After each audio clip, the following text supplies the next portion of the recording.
অ্যারিজোনার মরুভূমিতে গরম শুধু শরীরে জ্বালা ধরায় না, এটা যেন বুকের ওপর ভারী পাথরের মতো চেপে বসে। রাকিব স্টিয়ারিং হুইলে সজোরে থাব্বা মারল।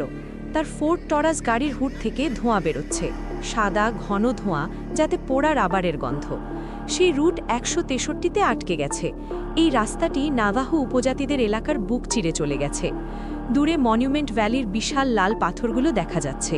ডুবন্ত সূর্যের আলোয় সেগুলোকে মনে হচ্ছে দানবীয় সব সমাধিস্তম্ভ। ধুর ছাই, এখন না, রাকিব বিড়বিড় করল। সে ফোন চেক করল, নো সার্ভিস। সে কায়েন্টা শহর থেকে ২০ মাইল দূরে, হেঁটে যাওয়া সম্ভব নয়। মরুভূমির চরিত্র অদ্ভুত। দিনে এটি আপনাকে পুড়িয়ে মারবে, আর রাতে জমিয়ে বরফ করে দেবে। রাকিব গাড়ির ভেতরেই থাকার সিদ্ধান্ত নিল। দরজা লক করে দিল। কোনো পেট্রোল কারের জন্য অপেক্ষা করা ছাড়া উপায় নেই। রাত ১০টা, আকাশে চাঁদ উঠেছে। মরুভূমি এখন ধূসর আর কালো রঙের এক ভুতুরে ক্যানভাস। ঠিক তখনই শব্দটা কানে এলো, টুক টুক টুক। পেছনের প্যাসেঞ্জার সিটের জানালায় কেউ যেন ভদ্রভাবে টোকা দিচ্ছে। রাকিব চমকে উঠল। হৃৎস্পন্দন যেন গলার কাছে উঠে এলো। সে পেছনে ঘুরল। ধুলো মাখা কাঁচে চাঁদের আলো চিকচিক করছে। বাইরে কেউ নেই। কে? হ্যালো, সে ভয়ে ভয়ে ডাকল। বাইরে শুধু বাতাসের শোঁ শোঁ শব্দ। সে আবার সামনে ফিরল, নিজেকে শান্ত করার চেষ্টা করল। নিশ্চয়ই কোনো পোকা, সে নিজেকে বোঝালো। বড় কোনো মথ কাঁচে বাড়ি খেয়েছে। তারপর এলো সেই শীষ। এটা কোনো গানের শীষ নয়, এটা একটা তীক্ষ্ণ পিছলে যাওয়া শব্দ, যেন কোনো হাড় দিয়ে বাঁশি বানানো হয়েছে। শব্দটা এলো বাম দিকের ঝোপঝাড় থেকে, আর ঠিক তার পরেই ডান দিক থেকে এলো একটা উত্তর, একটা নিচু পশুভূত ঘোঁত শব্দ। ওরা নিজেদের মধ্যে যোগাযোগ করছে। রাকিব সিটের মধ্যে কুঁকড়ে গেল। তার মনে পড়ে গেল ইউনিভার্সিটির রুমমেট জনের কথা। জন এই নিউ মেক্সিকোর ছেলে। সে বলেছিল, যদি তুমি রিজার্ভেশন এলাকার নির্জন রাস্তায় থাকো আর অদ্ভুত কিছু শোনো, খবরদার, তাকাবে না, শুনবে না, আর ভুলেও কখনো সেটাকে ভেতরে ডাকবে না। স্কিন ওয়াকার। বাজে চিন্তা বন্ধ কর রাকিব, সে ফিসফিস করল। রাকিব! গলার শব্দটা শুনে রাকিবের রক্ত হিম হয়ে গেল। আওয়াজটা আসছে ড্রাইভিং সিটের জানালার ঠিক ওপাশ থেকে, নরম, একটু বিভ্রান্ত কণ্ঠস্বর। এটা রিমি, তার স্ত্রী। রাকিব, দরজাটা খোলো, বাইরে খুব ঠান্ডা। রাকিবের হাত নিজের অজান্তেই দরজার লকের দিকে চলে গেল। রিমি? রিমি এখানে কিভাবে আসবে? সে তো বাংলাদেশে, সে তো... রাকিব জানালার দিকে তাকালো। কাচের ঠিক ওপাশে একটা মেয়ে দাঁড়িয়ে আছে। তার পরনে রিমির সেই প্রিয় নীল শাড়ি। তার চুলগুলোও রিমির মতো লম্বা কালো, কিন্তু উচ্চতাটা অস্বাভাবিক।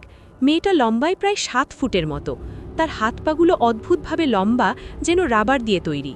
আর সে মাটির উপর দাঁড়িয়ে নেই, সে মাটি থেকে কয়েক ইঞ্চি ওপরে শূন্যে ভেসে আছে। রাকিব, দরজাটা খোলো, জিনিসটা আবার বলল। রিমির গলা নকল করছে সে। গলা হুবহু এক, কিন্তু বলার ভঙ্গিটা যান্ত্রিক, যেন কোনো রেকর্ড প্লেয়ার ভুল স্পিডে চলছে। রাকিব হাতটা এক ঝটকায় সরিয়ে নিল। তুই রিমি না, সে কাপা কাপা গলায় বলল। বাইরের জিনিসটা তার মাথা কাত করল। পাখির মতো ঝটকা দিয়ে সে হাসল, কিন্তু হাসিটা গালে এসে থামল না, সেটা চিরে কান পর্যন্ত চলে গেল। মানুষের মুখে এত দাঁত থাকা সম্ভব নয়। রিমি না, জিনিসটা তাকে ব্যঙ্গ করে বলল। রিমি না, দরজা খোলো। রাকিব ছিটকে সরে গিয়ে প্যাসেঞ্জার সিটে চলে গেল, ওই জানোয়ারটার কাছ থেকে যত দূরে যাওয়া যায়।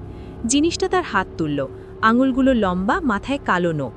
সে আবার কাছে টোকা দিল, টুক টুক টুক। হঠাৎ করে জিনিসটা ৪ হাত পায়ে নিচু হয়ে গেল। মানুষের চোখের পলক ফেলার আগেই সেটা বিদ্যুৎ গতিতে গাড়ির সামনে দিয়ে ঘুরে প্যাসেঞ্জার সাইডে চলে এলো। রাকিব চিৎকার করে আবার ড্রাইভিং সিটে ফিরে এলো। জন্তুটা এখন উইন্ডশিল্ড বা সামনের কাঁচের ওপর দিয়ে তার দিকে তাকিয়ে আছে। এটার রূপ এখন বদলে গেছে, এখন আর রিমির মতো দেখতে নয়। এটা এখন একটা বিশাল নেকড়ে বা কোয়োটে, যার গায়ের লোম খামচে তুলে ফেলা হয়েছে। কিন্তু এর হাতগুলো মানুষের মতো, আর চোখ নীল রঙের মানুষের চোখ, রাকিবের নিজের চোখের মতো। সেটা পেছনের পায়ে ভর দিয়ে উঠে দাঁড়ালো এবং মানুষের মতো হাত দিয়ে উইন্ডশিল্ডে থাবা মারল। ক্র্যাক! কাঁচটা ফেটে গেল। রাকিব পাগলের মতো অস্ত্র খুঁজতে লাগল, রেঞ্জ বা স্ক্রুড্রাইভার, কিছু একটা, কিন্তু গ্লাভ বক্সে শুধু একটা কলম পেল। জন্তুটা অতর্কিত আক্রমণ করল না, সে শুধু দেখল। সে কাঁচের খুব কাছে মুখ আনল, তার নিঃশ্বাসের ভাপে কাঁচ ঘোলা হয়ে গেল। তারপর সে আবার কথা বলল, কিন্তু এবার রিমির গলায় নয়। এবার সে কথা বলল রাকিবের নিজের গলায়। ধুর ছাই, এখন না। গাড়ি নষ্ট হওয়ার সময় রাকিব যা বলেছিল ঠিক সেই টোন নকল করল। জন্তুটা তাকে নিয়ে খেলছে, শিকার করার আগে ভয় দেখাচ্ছে। হঠাৎ দূরে হেডলাইটের আলো দেখা গেল। একটা ট্রাক আসছে।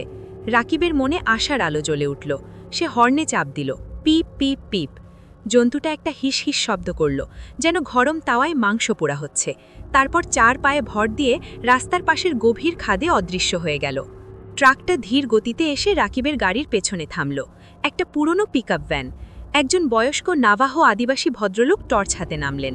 রাকিব দরজা খুলে প্রায় গড়িয়ে পড়ল রাস্তায়। বাঁচান, এখানে একটা কিছু ছিল, কোয়োটে, কিন্তু কোয়োটে নয়। বৃদ্ধ লোকটা অবাক হলেন না। তিনি রাকিবের দিকে তাকালেন না। তিনি শুধু বালির উপর জন্তুটার পায়ের ছাপ আর ফাটা উইন্ডশিল্ডটা দেখলেন। আমার ট্রাকে ওঠো, বৃদ্ধ গম্ভীর গলায় বললেন। গাড়ি ওখানেই থাক। কিন্তু আমার ল্যাপটপ, পাসপোর্ট।